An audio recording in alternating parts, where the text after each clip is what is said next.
I've known Eric for quite a few years, and we've had a very close relationship. Had a lot of success getting his product out to a lot of different companies. You know, working with landscapers and looking for softer chemistry on how to control broadleaf weeds. So with that, I'm going to turn it over to Eric. Thank you, Barry. Hi, everybody. Eric Maurer here with Newdorf, USA. I just can't say enough about our partnership we've had with Barry. Barry is, man, he's a lot of things and they're all good. Barry was about 11 years ago, is when we met for the first time, and he was my very first customer for Fiesta. So, I mean, to call Barry just an innovator is an understatement. He's so many other things, and just a wealth of knowledge. And I'm just really, really grateful to be in partnership with Barry and with Terra Environmental, because as you'll see, we speak the same language and we understand each other pretty well. And we both love the Diamond Diner, which is always a good thing. We share a good love for a good diner, which is very important, by the way, in our friendship. So that being said, I don't think we've ever had a meeting that hasn't been at the diner. So I'm looking forward to doing that again very, very soon. So what I'd like to do, just to introduce you guys to Newdorf. Newdorf is a German company. It was founded in 1854. It's still privately held, family owned. And the focus is biopesticides. It always has been and always will be for the foreseeable future. Oh, looks like I might have gone up too far, but I just want to say really about with Newdorf, you know, we do have products in the professional market and in the consumer market. If you go to your Lowe's or Home Depot or Walmart, look for the sunflower logo on the back of the products, and that is our product as well. Sunflower is the logo, as you can see in the upper right-hand corner. So, you know, we have about actually right now about 60 EPA registrations. And nothing on the minimum risk side at this point. But one thing I'd like to talk about today is really some background material before I jump into Fiesta, which is our selective broadleaf herbicide, which I'll get into a little bit later. But I want to, there's a fair amount of, my experience is there's a fair amount of confusion on what biopesticides are. What are minimum risk or 25B pesticides, and what does OMRI listed actually mean? You know, this is an important discussion because in this case, words really do matter. Compliance is really extremely important in this industry, as you know. And just as a quick little background for me, right out of college, I worked for 10 years at the EPA. In the pesticides division, which is where, as an agricultural economist, which is where I found my love for this industry. But after about 10 years, one thing led to another, and I did end up going to industry, working primarily doing federal regulatory affairs. And I did that for about another 10 years. And geez, my gosh, I'm definitely dating myself now, but for the last 10 plus years, I've been on the sales and regulatory side. So really, I have an interesting combination of experience with both regulatory compliance and sales, marketing, et cetera. So compliance, I don't take that lightly. Obviously, you've heard the cliche, which is so true. The cost of non-compliance is much greater than the cost of compliance, and I firmly believe that. But it's important to note, it's just so we're all on the same page, and so we all can understand exactly what I'm talking about today. I just wanted to go through a little bit of background on what a pesticide is. And so we're going Pesticides 101 here, really quick for you all. Pesticides are regulated by EPA by two acts, the Federal Insecticide, Fungicide, and Rodenticide Act, and the Federal Food, Drug, and Cosmetic Act, that FIFRA an FFDCA. And it's defined as any substance or mixture of substances intended for preventing or destroying or repelling or mitigating any pest. Okay, so really, if it kills, repels, reduces, removes, it's a pesticide, right?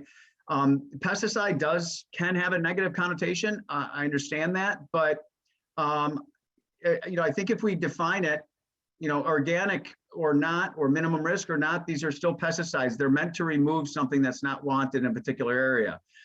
And a pest can vary. A weed in a lawn can be a pest for one person and not be a pest for another person. So it is subjective. It's any substance or mixture of substances intended for uses as a PGR, a plant growth regulator, a defoliant, or a desiccant, or it's any nitrogen stabilizer.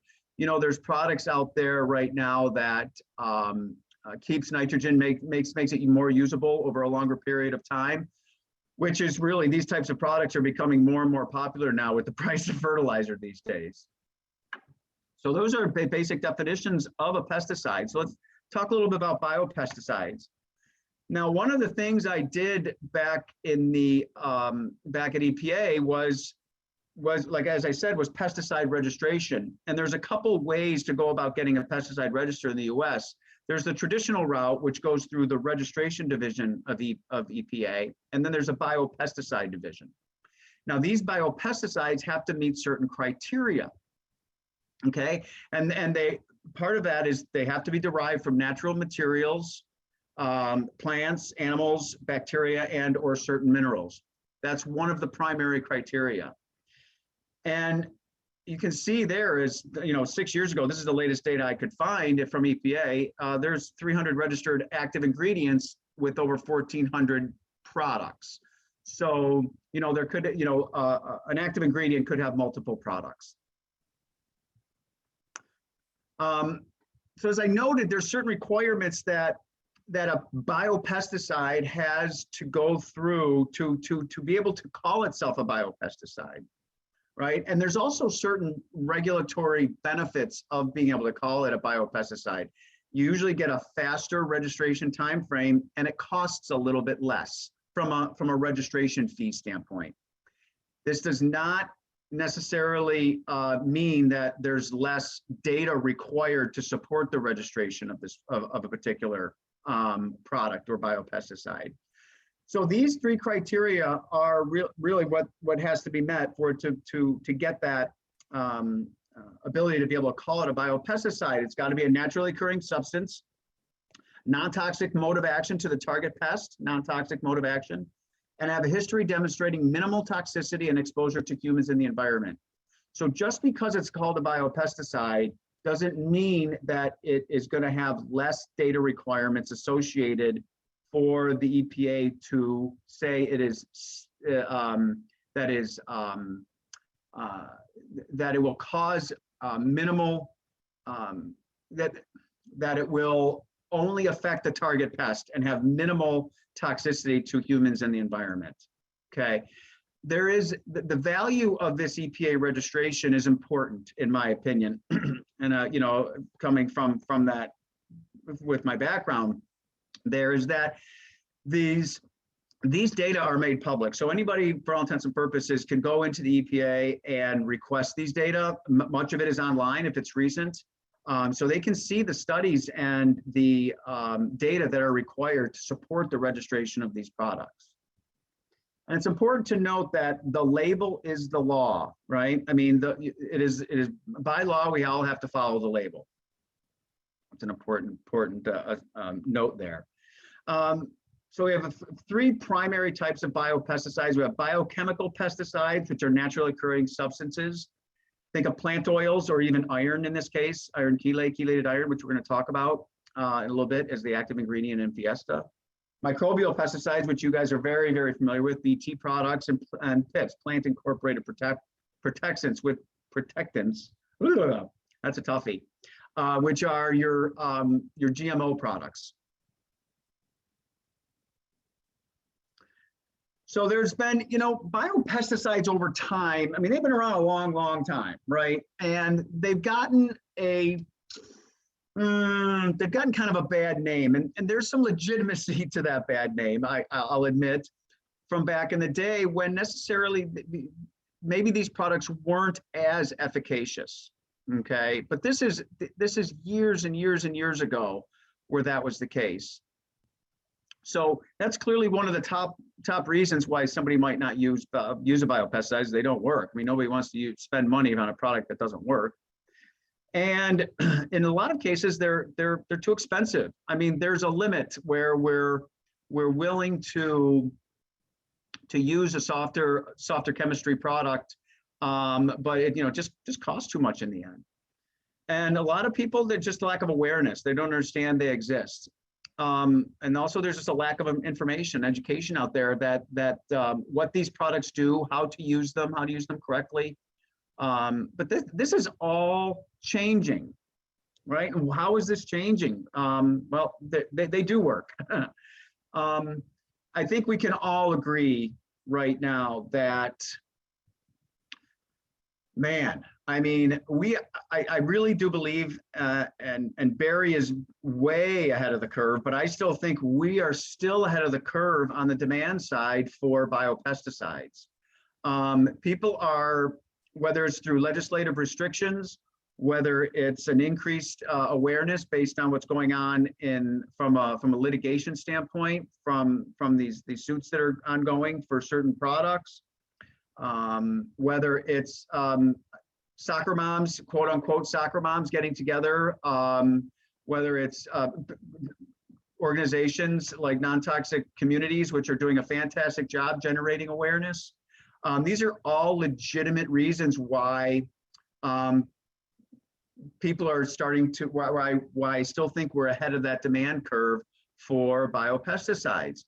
And really, one of the primary reason behind that too is because they finally do work. They work in many cases as well as conventional products. In fact, what we're seeing right now, and I'm speaking from experience with several products, we're seeing a lot of these biopesticides starting to cross over from that just organic or softer chemistry demand side of things to conventional. Whether it's from a transitional approach, from moving from traditional chemistry to softer chemistry to organic, whether it's in that transition time frame, or whether there's that still just that demand for an organic or a softer chemistry approach.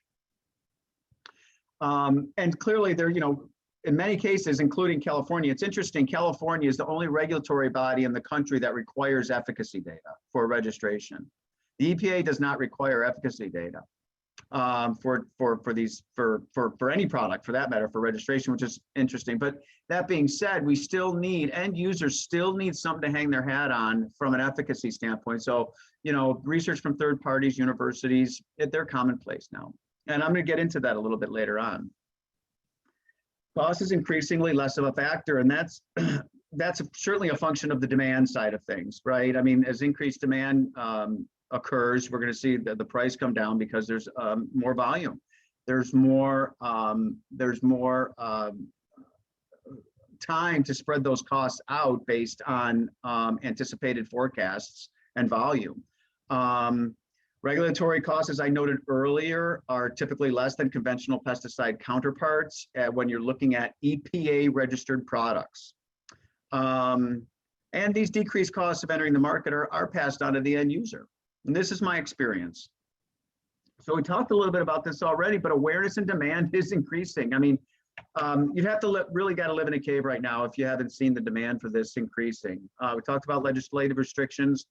One of the primary ones is right up the road from me in Montgomery County, Maryland, where there's probably the largest, in my understanding is it's the largest municipal restriction of pesticides used for cosmetic purposes, very similar to what you see up in Ontario and other provinces and areas in Canada and other areas of the country as well.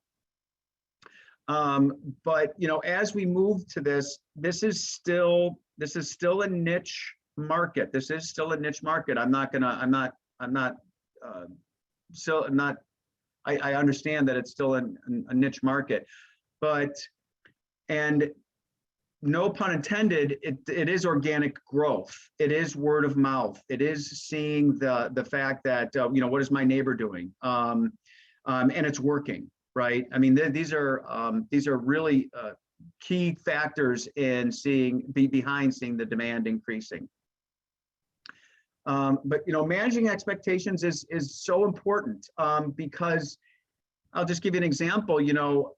If you use a product like FIESTA and go out the same rates that you might go out with the standard 3-way, it's not going to work because for a product like FIESTA, coverage is super important. Coverage is important, whereas because it doesn't move through the soil, it doesn't move through the plant, unlike its conventional counterparts. So managing expectations is critical, and understanding how to use the products is critical. And we all want to protect our family pets and the environment. I mean, you got to be crazy to think that, well, generally speaking, we all want to do that. And I'll just give you a quick example. We were talking about dogs earlier before the meeting, and I had, Newdorf is very big in the slug and snail bait market, and I had a product, a slug and snail bait called Ferox on my desk, and my dog at the time, she came in as any normal dog would do and ate it. And if that was the competitor product, she would have been dead. And so that, these types of things, they're important to me.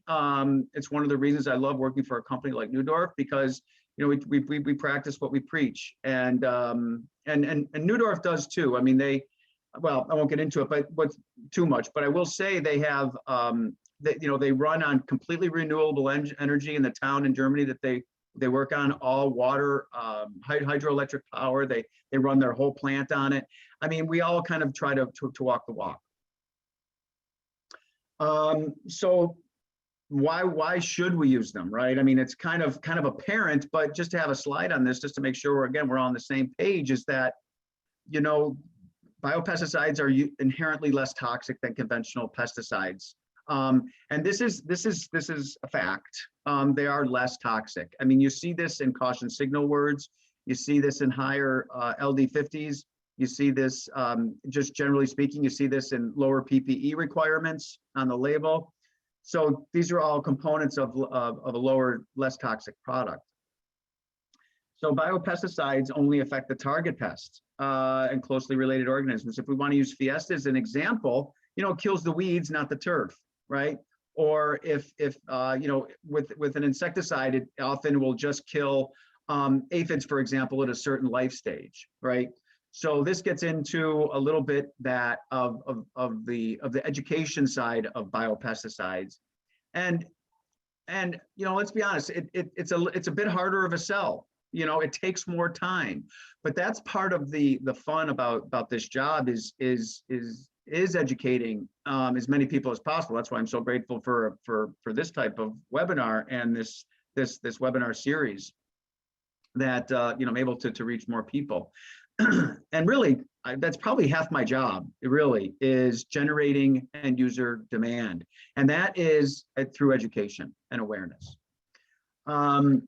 So biopesticides often decompose quickly, resulting in lower exposure. This is one reason why biopesticides are so popular in the nursery and greenhouse markets, where it's an enclosed situation. So there's reduced re-entry intervals, reduced pre-harvest intervals. So it enables people to work in these areas a lot more effectively.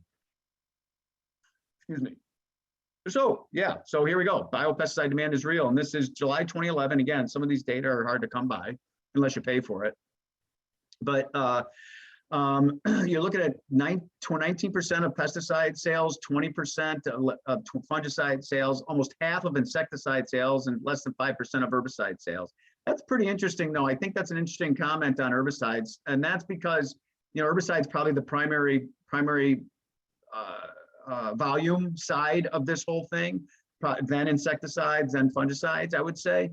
At least that's kind of just off the top of my head. I think that's probably the case. But that shows you that, the weeds, people don't want to see weeds. So they'll typically go to a more traditional product.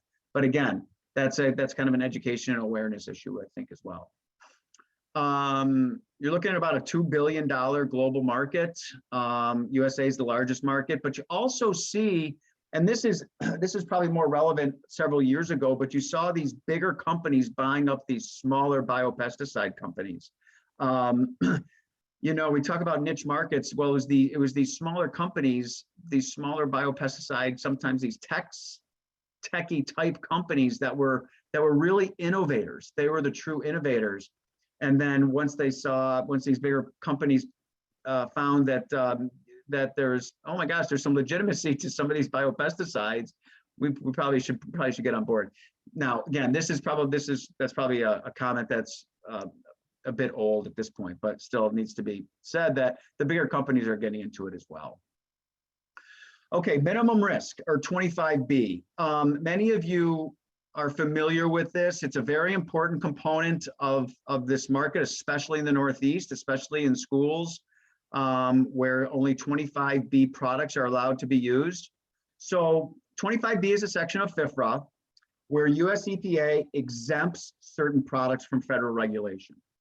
Okay, that's what it is. That's 25B, also can be called a minimum risk.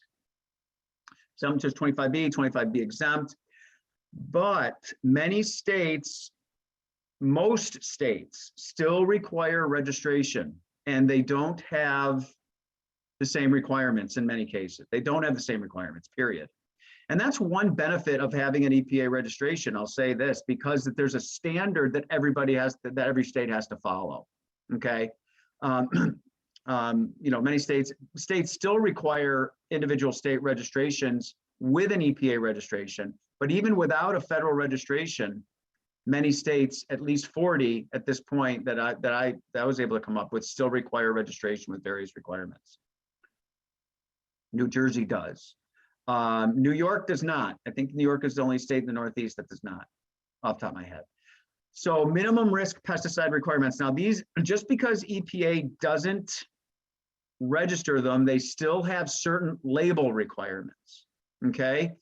Now, and they have to meet these other requirements. So there's a list, and this list is a bit dated. This list is a bit dated, but it is part of FIFRA, so it's not likely to be changed, in my humble opinion. So whatever active ingredient is in your product, it has to be on this list. The inerts also have to be on one of several EPA approved lists. Okay, the product label must list all of the product's ingredients, both active and inert. And the reason I'm coming up with these requirements is it's kind of, I think the onus is on, well, you know, the onus is on the end user to a point that these requirements are on the label, because then it's the only time that this label is actually legitimate in the eyes of the state, right? Because it's very possible, because there is not EPA regulatory behind these products, it's possible that some of these requirements could be missed. There's still a few more. Okay, we still cannot make claims to mitigate organisms that pose a threat to human health. So what 4 says is that you can make a claim against mosquitoes, but you can't make a claim against mosquitoes that cause West Nile virus. So that's really what 4 says. For that's example. Or you can have a claim that this controls ticks, but you can't say it controls ticks that cause Lyme disease. Okay. 5, the company name and address must appear, and the label may not contain any false or misleading statements. And that's a very broad comment, number 6. There's a whole chapter in the label review manual, EPA's label review manual, that covers this. But what's important is that there are still requirements that are required, even though EPA does not require registration. So some of these other state-specific requirements. I'm going to skip the first one for now, but as I noted earlier, because each state has different label requirements, it can make it difficult for the manufacturer to be in compliance in all these states, because then you have to worry about making sure you have the right label in the right state, which makes it very challenging, again, from a compliance standpoint. And so also, getting back to the first point, just because states the EPA does not require registration, the state doesn't automatically have to say okay. I think we've probably all run into that experience. I know I have personally in a previous life where it was a 25B product and I was able to register it in some states, but not all. So that can be very challenging. What's interesting about, again, I want to talk about the value of an EPA registered product. For all intents and purposes, and this is just me talking here, that in New York, for example, or California, amazingly, California does not require registration of 25B products. But I could, for all intents and purposes, make a product and sell it legally.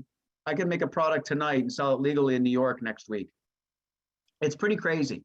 So when I look at accountability, when I look at label accountability, when I look at formulation accountability, when I look at accountability of efficacy, accountability of the label, I just think, EPA, obviously with an EPA registered product, it has a higher standard.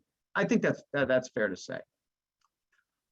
So recently, the American Association of American Pesticide Control Officials, APCO, it's an organization, created to do this type of work to handle various state regulatory requirements and work associated with that.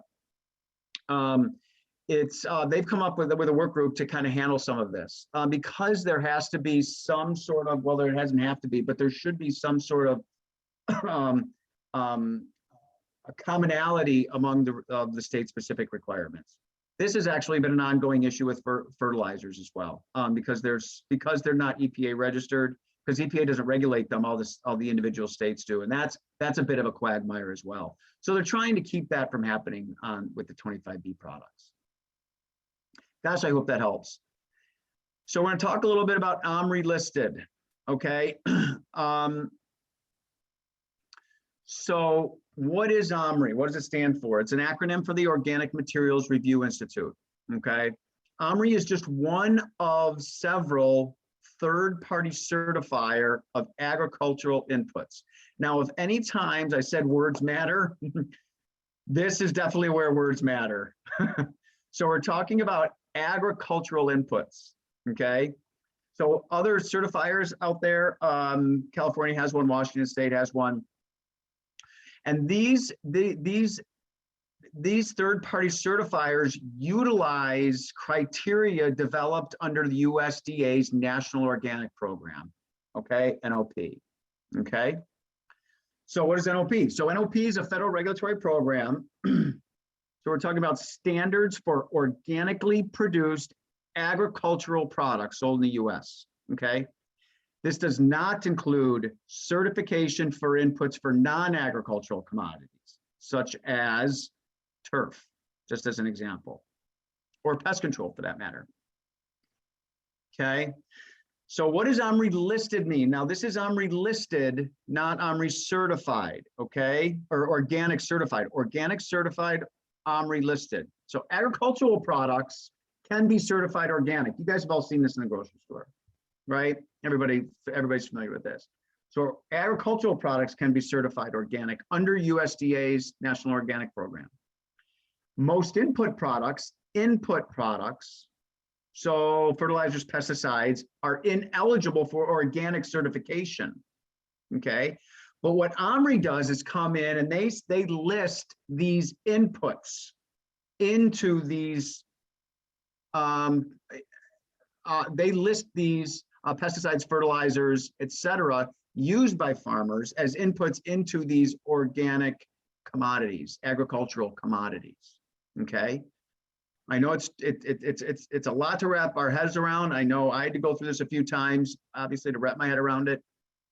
But it's important to note that there's OMRI listed and organic certified organic. So inputs must be listed prior to use on a certified organic operation. So inputs are listed.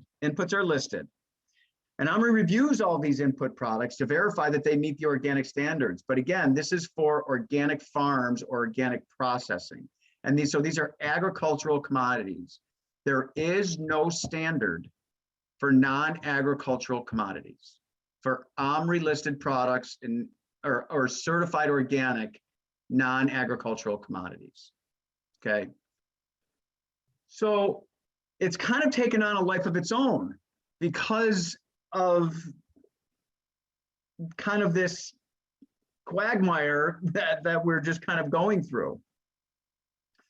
So this review process that OMRI goes through, which is right here, very extensive process, this OMRI review, that second bullet there, this process that we're talking about, it doesn't certify an input product, it lists an input product, okay?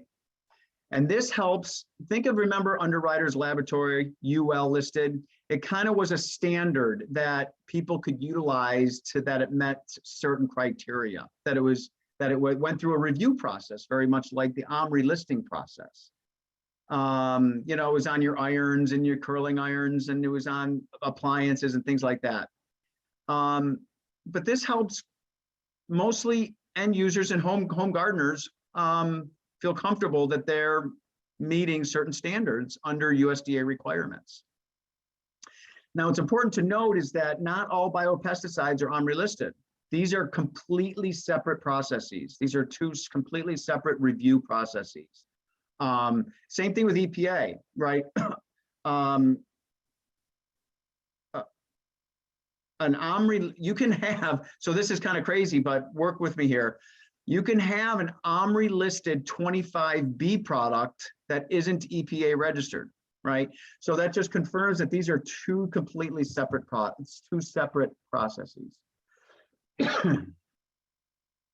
Okay, now we're going to get in the fun stuff. We're out of pesticides, biopesticides, and OMRI 101, and we're going to get on some more a practical solution that is a biopesticide, but not OMRI listed. So it's an EPA registered biopesticide that is not OMRI listed. So what is FIESTA? So it is a bioherbicide. It controls broadleaf weeds, moss and algae in turf. We also have, and I'll show you some data here shortly, that it has an early post-emergent control of smooth crabgrass. And because it's an iron-based product, it improves turf color with that application. So anywhere you have turf and you want to get rid of weeds is where you can use it. It's a very flexible label.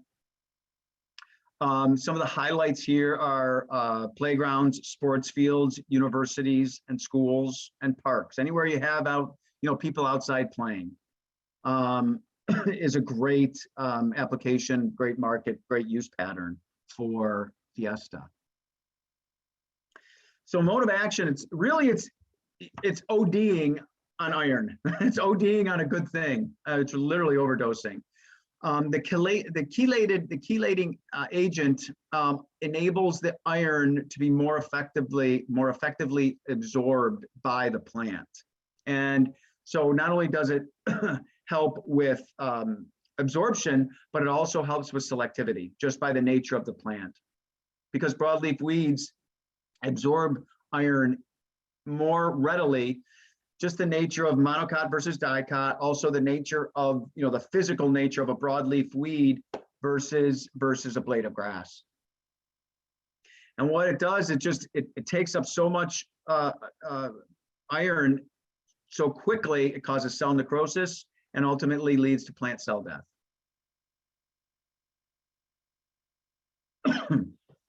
Excuse me. We talked a little bit about toxicity. This is just an example, and this is part of the education process that sometimes we have to utilize to get people to understand why FIESTA is how that FIESTA is less toxic, because we can't say safer, right? It's not allowed because it's not on the label. When I was getting back to label is the law, if it's not on the label, we can't market it a certain way. We can't say anything or market it as safer. Because safer is another subjective term. Safer to Barry is not the same as safe to me. So we can't assume that it is the same. Can't assume that. It's the same between end users. But this just shows you the LD50, higher number the better, is that iron chelate, which is FEHEDTA, is less toxic than some of the products you're more familiar with, probably the coffee you had this morning. So this just kind of shows you, this is just one more tool we utilize to show that FIESTA is less toxic than its traditional counterparts, traditional chemistry counterparts. And because of this, it's a toxicity category 4, which gives it a caution signal word. Some other features with FIESTA, it literally has, it's odorless. Kills a wide range of broadleaf weeds, for which we have a lot of research to show and continuing to do more research. Works in a wide temperature range, down to about 50 degrees Fahrenheit. It's no different really though than any other herbicide in the standpoint that at around 85 degrees, plants tend to shut down. So they tend to absorb, they do absorb, they shut down, the stomata's closed, and they absorb less because they're protecting what moisture they have in the plant. So at the top end, it's about the same. At the lower end though, it does work in cooler temperatures. Now, also, the warmer it is, the better it's going to work. So it's no different than any other herbicide in that respect. Works super fast. I'm going to show you a quick time-lapse video here in a second. Many of you have probably seen, but I'd like to show it to you again for those that haven't. People and pets can re-enter area after the spray dries. Now, the reason that's on there is not because of a toxicity associated with the product before it dries, right? That's only because it's iron-based, so it's blood red. Right, so people, so you don't stain your pet's clothing or any of your clothing or shoes. That's the only reason that that language is on the label. You can apply to turf 1 week after emergence and reseed the next day. So think about the flexibility on sports fields or high impacted areas, high traffic areas, where you have the need to kind of reseed a little bit more frequently, even throughout the summer or even in the spring and the fall.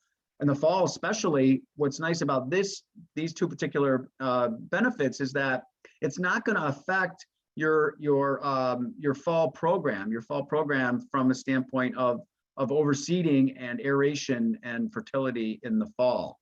Preparing for winter, especially for those of us in these cooler turf zones. Couldn't think of that word. So there's no silver bullet. FIESTA is not a silver bullet. One component of FIESTA is that it's a top-down kill. Coverage is very, very important, as I noted earlier. So there is a potential for regrowth. So multiple applications may be necessary depending on the maturity of the weed and the weed you're trying to kill. So here's just a couple examples of some photographs of what FIESTA looks like and what you can expect. Talk about managing expectations. On the right, this is Ohio State University, Dave Gardner data photo. On the right, you can see, I believe that's 2 applications of FIESTA on the left. No, that's a control. But what's important about this is that really 2 things. What happens to the weeds when they die is they turn black or dark green, and it doesn't affect the turf. And you also see a green up there. I think the green up is a little exacerbated a little bit because there's less weeds, and I think the weeds are a little bit lighter color than the turf, but still you do see a green up as a result of that application of FIESTA, or 2. You have oxalis. This was my yard right next to the driveway. So forgive the photographer on this one, not perfect, but what it does, it just confirms kind of what the last photo showed you is that, first of all, it works fast. There's another thing. It works very, very fast, kills the weeds, and does not kill the turf. Okay, so I'm just going to show you a quick video here. Now, just 30 seconds, it's time lapse. What you're going to see is a dandelion being killed by FIESTA. And what's important to note is, and this is on YouTube too, if you ever want to show it to your customers, but what you're going to see here is essentially what you saw in that first picture is what happens to the weed when it dies, turns black or very, very, very dark green. It doesn't harm the turf, and it works fast. I'm telling you, so that's, man, if it's such a benefit for lawn care applicators, because it really makes them look like they know what they're doing. Not that you already don't, but when you're looking at dandelions or clover, some of the more prominent weeds that the homeowners are typically concerned about, they're going to see very, very quick results You know, unlike even some of your weed and feeds that take a couple, even, you know, traditional chemistry can take a while for it to work. You know, it needs to be watered in, or so there's a lot of, this is a really significant benefit. You know, kills a wide range of broadleaf weeds, works fast, doesn't harm the turf.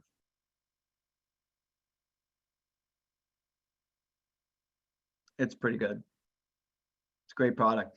And, you know, to be honest with you guys, this is, unlike some of our other products, Fiesta is very unique in this category. There are other products out there. Other products have come and gone. But in my opinion, shocker, this is really the primary product in this category that works. You know, when you're looking at non-selective herbicides, there's several out there. But when you look at selective herbicides, Fiesta has really stood the test of time. It is the #1 product used in Canada right now for this use pattern, the #1 product. A lot of that is based on legislative restrictions, but that's not the only reason. So here's just I'm going to run through these data not too quickly, but I do want to highlight a couple things. So I'm going to show you 3 years of data from Rutgers. Okay. So this is crabgrass control. Okay. So it's not a true pre-emerge as we all think of pre-emerge, where, especially with traditional chemistry, where it has, you know, it has a chemical border at the soil surface where the seed can't penetrate. Or maybe it's more of an early post up to the 4-leaf stage, okay, for crabgrass. So I just want to focus here on, if you compare the black arrows, you're looking at, we got a late start here. So this didn't go until June, but you're comparing corn gluten, three applications of corn gluten versus 3 applications of Fiesta. You can see the comparison. And when you see 1 application of Fiesta versus 3 applications of corn gluten, you're still getting better results. Okay, that's 2018 data. Okay, 2019, seeing similar results now, but we had a little bit more time to plan this trial. So these applications went out earlier, right? So you can see here again, if you compare the black arrows, you'll see 1 application of corn gluten versus 2 applications of Fiesta. Okay, so you a little bit better control, but it is 2 apps, understood. And then on the right, you're seeing it applied a bit later. In this case, in 2019, you got less control with 3 applications, right? So just like any other pre-emergent, it just shows you the importance of timing. Timing is important. Timing is always important with pre-emergence. So this is the latest data we have, 2021. We really started getting the 2020 obviously was a bust. No data we didn't do any trials in 2020. But what I want to focus on is, I can't necessarily see the bottom of this, but my screen, but what I'd like you to focus on here are, if you go left to right, starting with that royal blue, which is Fiesta liquid at the 12.5 ounce rate per 1,000. Fiesta liquid at 22.7 ounces in the green. And then the darker blue is corn gluten, liquid corn gluten. Okay, so you're seeing the timing here a little bit earlier, and you're just seeing up to, you know, with the liquid, you're seeing about 40% control. And then 12 weeks after, you're seeing it does reduce. So you're seeing a rate response, which is fine. And you're seeing it decrease in efficacy over time, which is understood.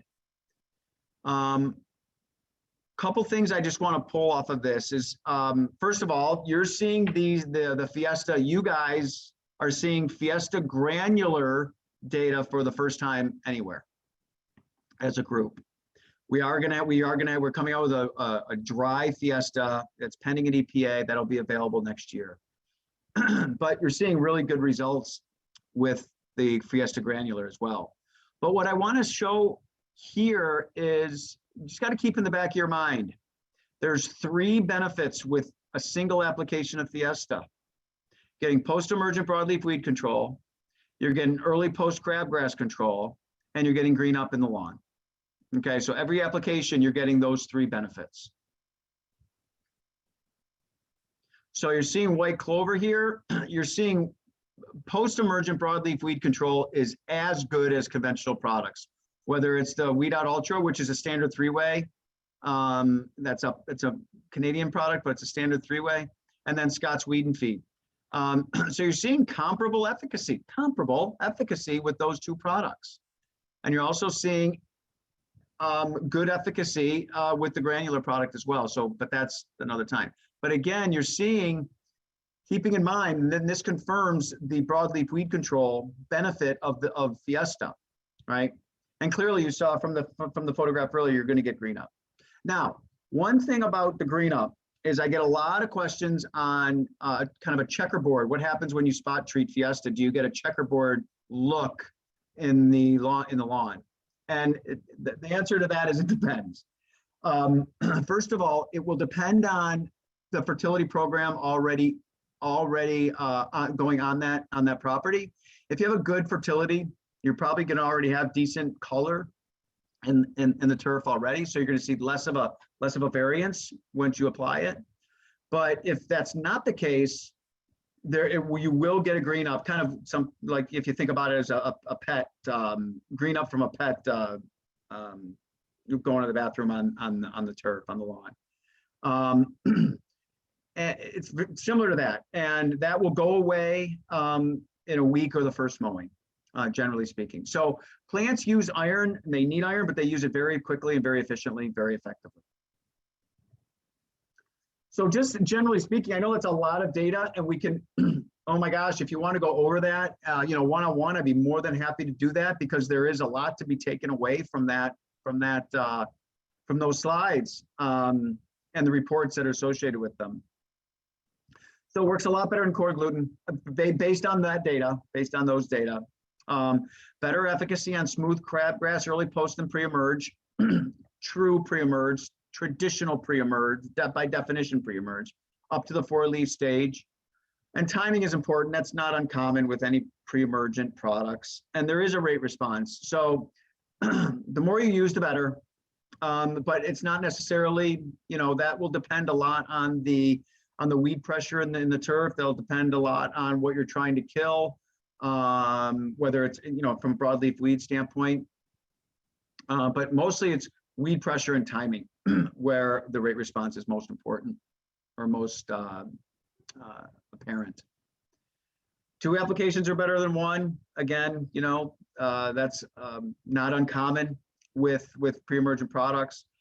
So the interval is 2 to 4 weeks, but again, it does depend on weed pressure as well, and also the timing, and also the weather, right? I mean, it's going to depend on a lot of the weather.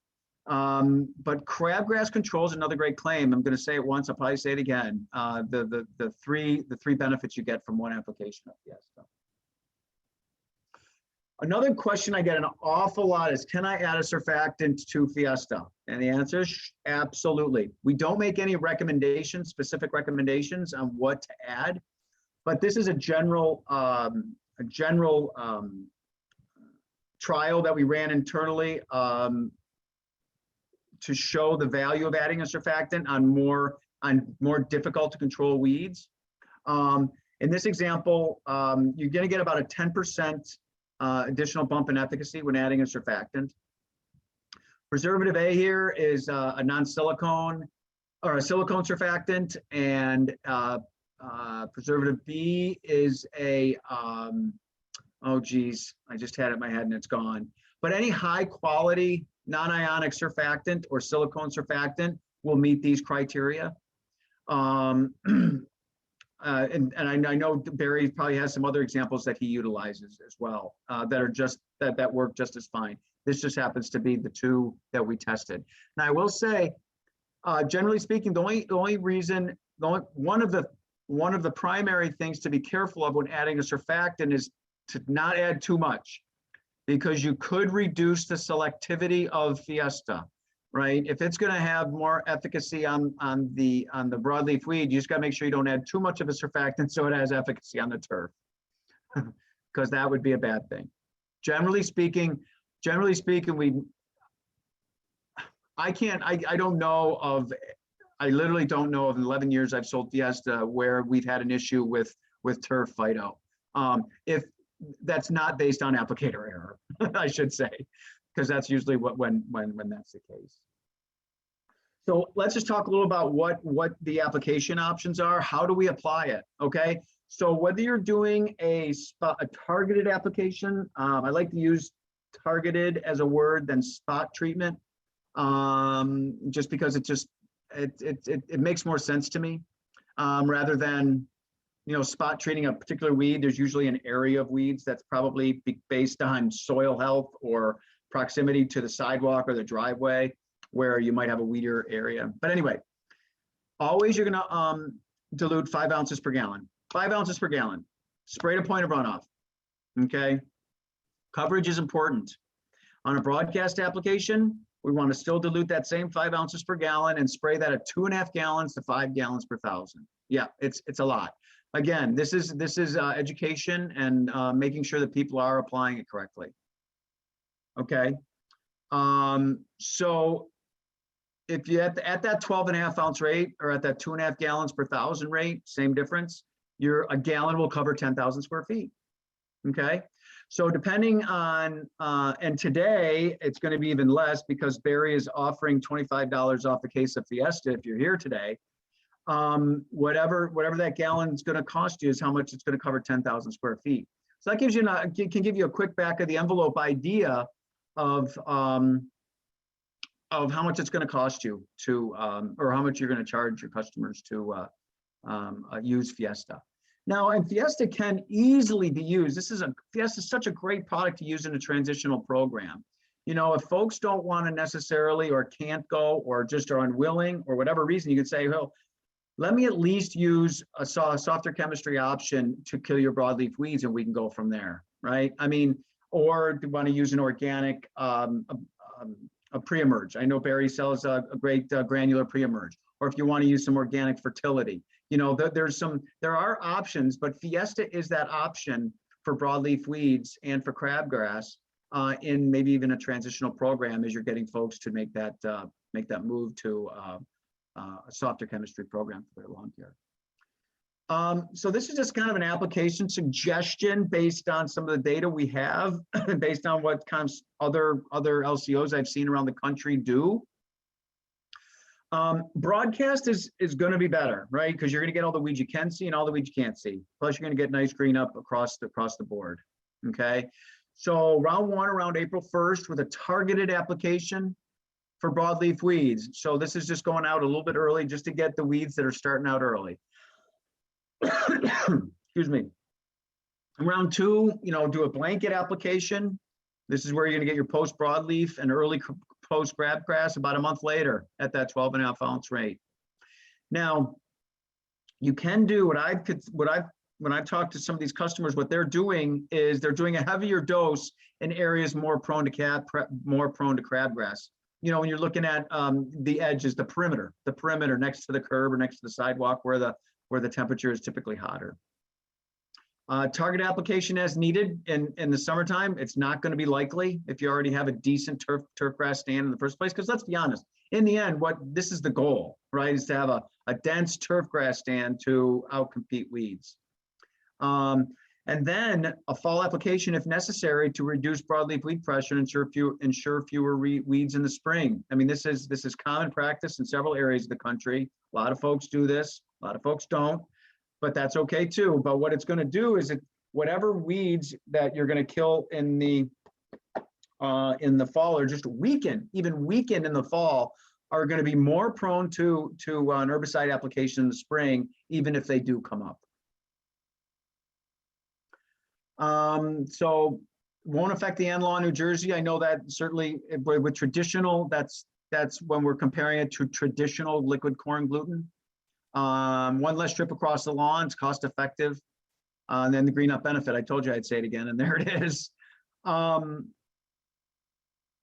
And I talked a little bit already in the fall application. I know I'm getting a little tight on time. I want to save a couple minutes for questions. But you know, there are the benefits of a fall application in a program. You know, you're already going out there in the fall anyway. It can be flexible. You can utilize it within your current programs, whether it's in overseeding and aeration and fertility. You can do it all at the same time for all intents and purposes. We're pretty close to it. And that's where we have it. Thanks for your time, everybody. Thank you, Barry, again for this opportunity. I really appreciate it. There's my email and my phone number. I, you know, take any questions or now or tomorrow when they come up or anytime.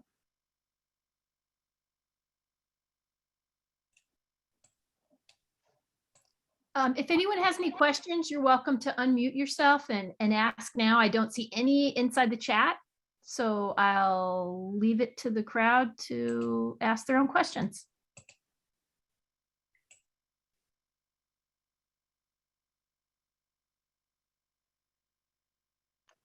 I couldn't have covered everything.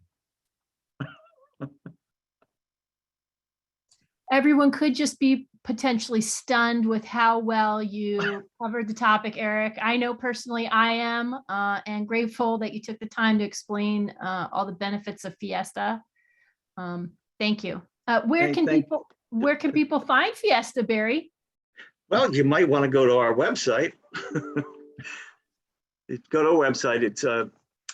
It's all there. Everything's in there. The label information, all the application information. You know, one thing I wanted to say, Eric, and you kind of mentioned it before, that there have been a lot of products that are, you know, supposedly lower impact and work well. And our experience over the years is they did not work so well. There's a number of products that we brought on and tried and they didn't produce, but FIESTA has been with us for 11 years now, and we just get more and more of it going out the door. People like it. It works well. It's easy to use, and you have much lower impact on health and environmental issues. So, yeah, it's really been a joy to sell. It's been a joy to learn more about it and to learn how folks are using it, and you know, some of the challenges they have, because you know, I don't know what I don't know. And I love learning more about this. Every time I get in front of a group and talk about this, I get more feedback. So so if anybody has any feedback on what's worked and what hasn't worked as well, I'd love to hear that. We now have a couple questions in the chat. I'm going to go ahead and read them off. We have one from Albo, which says, will granular be better? It's not more specific than that, but go ahead if you've got. Yeah, so that's a great question. I appreciate that. So it is pending registration. We're probably going to launch. We'll probably have it for the fall. If anybody wants to try it, call me. I probably will have it available for you in the fall. It's just not going to be the primary use season. But will it be better? It's going to be different. From an efficacy standpoint, it's going to be comparable. Absolutely. The benefit here is not everybody has the capability to drag a hose or wants to backpack, you know, a 5,000 square foot lawn. I get it. So we're going to have the granular as an option. So right now we're just confirming some of the spreader settings, and really the only recommendation or priority or requirement, I should say, requirement is that you pre-wet the lawn or you do it in the morning before the dew dries. So yes, it will be comparable in efficacy at the 5 pound rate, 5 pounds per 1,000. do you need to water in afterwards? No. We have another question from Christopher Kelly. This product is for turf and not vineyards, yes? Correct. Okay, we have another question from Kathleen Halal, and she has a situation where clients get weed seed in their watering systems, and is FIESTA the kind of product you can apply only after those weeds appear? Oh, that's a great question. It is a post-emergent, depends on the weed. It's primarily a post-emergent. That's the primary benefit. We've only done the research on the early post for crabgrass and goosegrass. Smooth crabgrass and goosegrass, we're finding it, we do have early post activity, so it depends on the weed. So that's the benefit of a broadcast application in that respect, because you are going to get all the weeds you can see and all the weeds you can't see. So even if they're really small, it's going to be selective on those weeds. I hope that answers the question.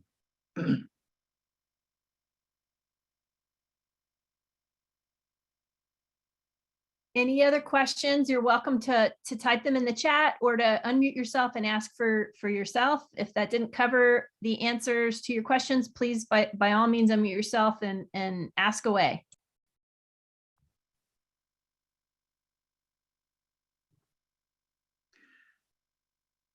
No, I see the question on yellow nutsedge. Oh, I so wish I could say yes. But I can't. I'm sorry. No, it does not work on yellow nutsedge. Sorry. Though, yeah, that's it. If it worked on yellow nutsedge, I'd be in the islands right now drinking little drinks out with umbrellas in them. So.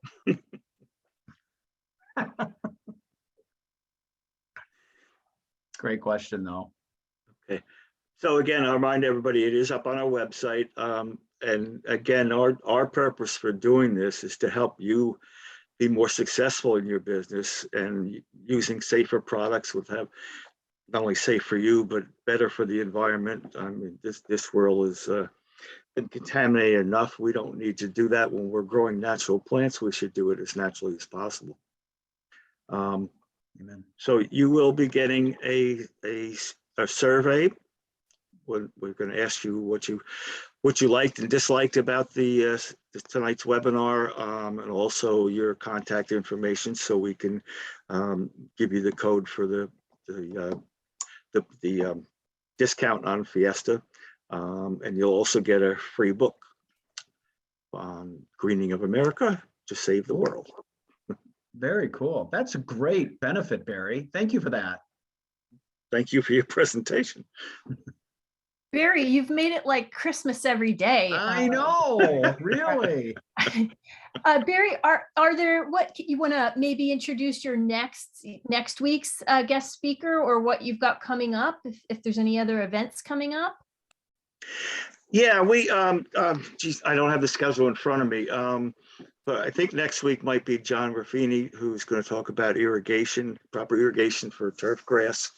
We will also have Bill Skerritt from ICT Organics, who has a complete line of botanical pesticides that work really well on a lot of different pests and insects and mites and fungi. I'm trying to line up another speaker who is a research scientist at Rutgers, who can talk very much in detail about the interplay in the soil with the microbes and how they help plants and vice versa. I haven't confirmed him yet, but look forward to having him on.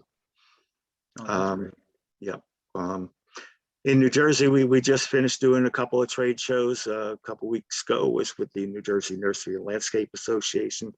And then yesterday we were at the Meadowlands in Jersey with the New Jersey Landscape Contractors Association. Both were very well attended, and it was really good to see a lot of people in person, which I haven't had much chance to do, but also to see, over the years how the demand for cleaner products and the desire to be using healthier materials and growing healthier landscapes, just how much that's grown over the years. That's been wonderful. I wanted to put this question forward to both Eric and Barry. There's Christopher Kelly in the chat has asked, are there any plans for organic and or softer chemistry vineyard products? Or are you able to point me towards an organic herbicide in New York? ? Well, again, define organic. Yeah, in this case, it'd probably be for a vineyard. I assume it would be an OMRI listed, obviously, product in this case. Right. I guess the question would be if it was if you want something non-selective. There are products out there, non-selective products, registered for vineyards. Absolutely. Couple come to mind. Home Plate is one, which is capric and caprylic acid. It's OMRI listed. That's non-selective. Yeah, we have Prize Fighter that is OMRI listed, and it's non-selective. Oh, okay. And selective, I don't know. I think that would be a broader discussion. Yeah. Barry, what was that name you said? I got Home Plate. What was the name you listed, Barry? Prize Fighter. Prize Fighter. Mhm. Okay, perfect. Thank you so much. Thanks for the question, Christopher. Yeah, we got it. Thank you, guys. And just the time check, we're at 8:05. We did good. Contact Organics. Oh, Kathleen, yeah, we need to talk about that.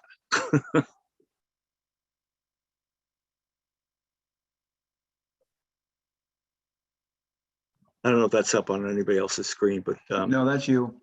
okay. Yeah, so there's another company I'm starting to work with that does have organic products for weed control.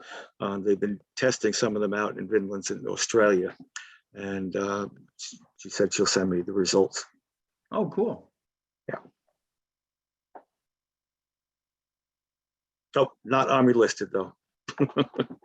It is a bio pesticide. And we all know the difference now. Thanks to you. I don't know about. No. You Yeah, might not, yeah. yesterday at the trade show, everybody comes over and says, sorry, what are you looking for? He goes, organic. I say, okay, Yeah. define that. Yeah, exactly. Takes time. One person at a time, right, Barry? One person at a time. And, to me, the gains are all made transitionally. Nothing's going to happen if you go from hardcore chemicals, jump right into organics. You're going to have problems. So, I like to take baby steps to convert people over to, growing healthy plants with healthier products. Maybe not necessarily organic, but they're safer and better than what is generally used out there. Yep. I learned that from you, the transitional program. I learned that from you, Barry. All right, you're going to have to take me out for lunch now. Okay, fair enough.